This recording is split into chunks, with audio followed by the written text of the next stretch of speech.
Sulmojnë një çift teksa ishin në makinë me qëllim për t'u grabitur në afërsi të varreve të dëshmorëve në Korçë. Ngjarja ka ndodhur mbrëmë në një zonë të periferisë dhe të pandrejtuar të Korçës.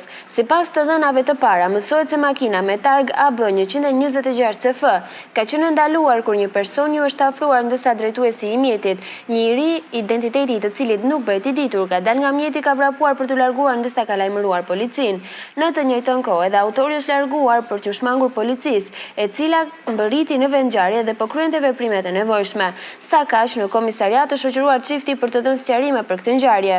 Kjo është e disata herë që në të njëjtën zonë ndodhin grabitje apo vjedhje të dhunshme të automjeteve dhe personave që frekuentojnë. Në lidhje me ngjarjen e dieshme, nga deklaratat e 23 vjeçarit Daniel Toska, ai është shprehur në komisariat se ishte duke pirë jashtë makinës me vajzën dhe në një moment një person i maskuar është afruar dhe duke sigur posedonte një armë. Ka pasur një konflikt midis Toskës dhe personi që është ende i pa identifikuar, ku më pas 23 vjeçari është larguar për të shpëtuar personit e duke lajmëruar menjëherë policinë.